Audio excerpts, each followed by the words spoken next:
Good evening, everybody. Count Floyd, right? Welcome here to Prog Monster. My name is Murph. I am the host of this show. This is a show dedicated to progressive rock and other forms of rock music. So we're here with the Thursday night episode of Not What We Hoped For.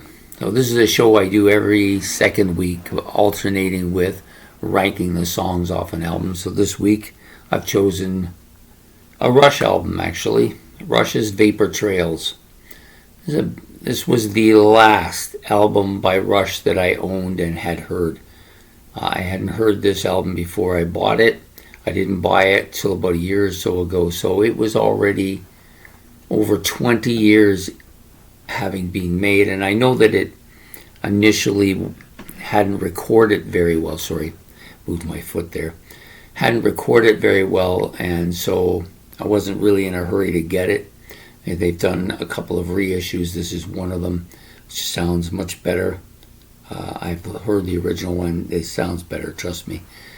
But I thought when I first decided to get it, I thought, okay, well, it came out in the 21st century along with Snakes and Arrows, and also with Clockwork Angels, both of those albums coming out in this century.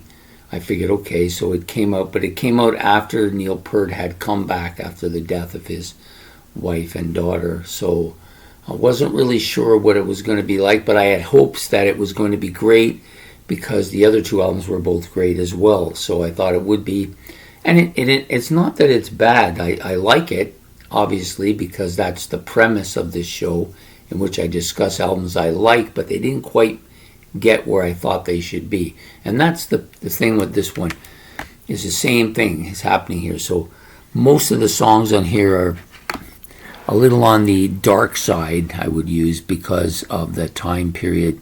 A lot of the stuff that Neil Peart was writing about, very much influenced by the death of his family. But the songs are really good. There's a lot of really good stuff on here. Ceiling Unlimited, One Little Victory, the song Vapour Trails, Secret Touch, Sweet Miracle. Like, there's a lot of really catchy songs on the album, but when it was in my playlist, it didn't stand up very well. It was only on there probably less than 4 or 5 months, which isn't a lot for an album by Rush. I think it's one of the lowest amount of times on there by a Rush album. And it just didn't feel like it. It felt like a lot of the songs were very similar, and it kind of was. I don't even think it was good as Test for Echo. It just didn't have that kind of Rush feel for me.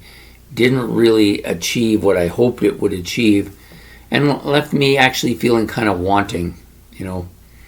I don't mind the album cover itself; it's not bad, but the overall feeling of the album when all was said and done, and I'd listened to it for my 4-month on the playlist, and it had times where I was liking it a lot, but my overall feeling at the end of the day was that it just was a bit of a disappointment for me, you know, better than those 80s albums, primarily the second half of the 80s, but still just not really lighting my fire, not like Snakes and Arrows did, which really blew up for me.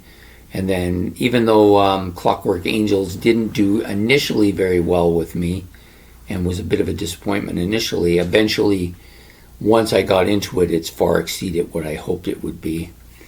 This one I thought would be a little better because it's 20 years ago, more than 20 years ago now, and was 10 years before the Clockwork Angel album. And I thought Geddy's voice was decent on this, but for whatever reason, maybe the combination of Neil coming back, maybe they having not played together for a while, affected the whole outcome. I'm not 100% sure. Or maybe my expectations, which is the most likely thing, were too high for the album, and so I was left feeling a little bit let down. But still a good album. I definitely would classify it as a good album, but just not what I hoped it would be. So there you are. That's my episode tonight of not what I hoped for, or not what I hoped would be. I hope you've liked this. Please hit the like, subscribe, and the notification bell. And if you have any comments about the album or Rush in general, or anything to do with the video or myself or whatever, you can leave those in the comment section, and I'll try to answer them as I always try to do.